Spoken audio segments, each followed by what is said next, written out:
伊朗不承认俄罗斯领土要求，欧洲推动科索沃独立，俄欧都是在给自己挖了坑。各位网友，大家好，我是刘小飞。这段时间呢，围绕着俄乌问题俄罗斯在战场之外也出现了一些损失。长期以来被视为俄罗斯坚定伙伴的两个国家，伊朗还有塞尔维亚，都出现了俄罗斯影响力减弱的迹象。本月20号，伊朗外交部长侯赛因阿米尔阿卜杜拉希扬在接受土耳其电视台采访的时候表示，伊朗方面不承认克里米亚还有顿涅斯克等4个地区为俄罗斯领土，理由是既然伊朗反对在伊拉克、叙利亚、也门、巴勒斯坦还有阿富汗的战争，同样也就必须反对在乌克兰的战争。我们伊朗人不搞双标。那么大家都知道，伊朗跟美国的关系一直是激烈对抗的，平时是喊反美口号、反侵略口号，喊得挺凶的，而且也谴责过俄乌问题上北约跟一些西方国家的挑衅行为。但是如果伊朗今天支持了俄罗斯的领土主张，那么以前反美的理由就全都不充分了。伊朗这种公开的表态会让俄罗斯在俄问题上显得更加孤独。很有意思的是呢，跟中国国内很多人说的谁不亲俄罗斯就必然亲美正相反，伊朗的态度正好表明他们比国内这些人态度更反美的时候，还真的没有那么无原则亲俄。另一件事呢，出在塞尔维亚。塞尔维亚前一段时间批评俄罗斯在塞尔维亚征召志愿人员参战，多少呢是摆出了一个不支持俄罗斯军事行动的态度。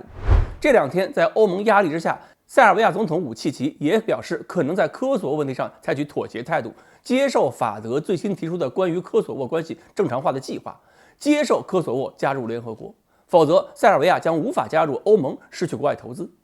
武契奇也是知道俄罗斯已经没法像以前那样给他支持，塞尔维亚如果不想陷入严重的孤立状态，那么只能向欧盟低头。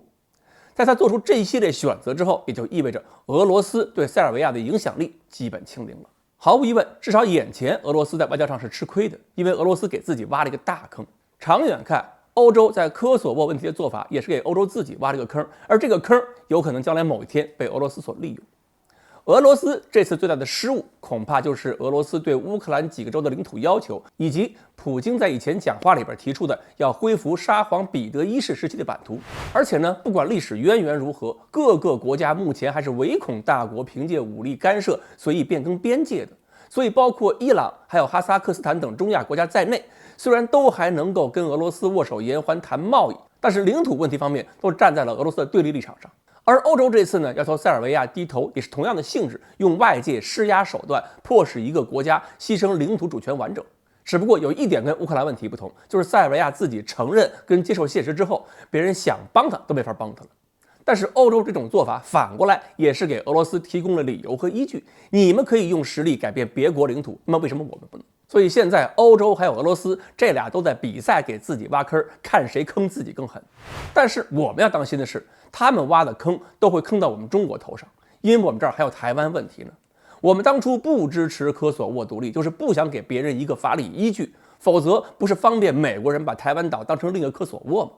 中国政府同样不支持俄罗斯的领土要求，也是因为如果我们承认俄罗斯的领土要求，实际上也是给了台独势力一个法理依据。台湾人会不会也学俄罗斯在乌克兰5个州的套路，以后谁搞个公投就敢宣布独立呢？所以错综复杂的国际关系里边有很多变化都是触一发动全身的，各方力量的利益既有冲突的部分，也有重叠的内容。还是那句话，这个星球没有哪个国家跟中国是利益完全一致的，也没有哪个国家跟中国是100%冲突的。我们选择支持谁，支持什么行动的时候，都要看看后续对我们的利益会产生什么样的影响。所以现在很多人在网上争吵了半天，都是忘了自己作为中国人该有什么立场。许多人认为中国还不是独立的一级，还认为中国必须在各方势力中选择一条大腿抱着。但是他们应该认清，只有中国的利益对我们才是最重要的，这才是真正的爱国的原则。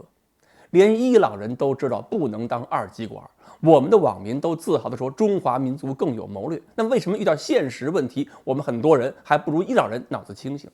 难道靠精神2极管就能打破美国的封锁，发展我们的芯片工业吗？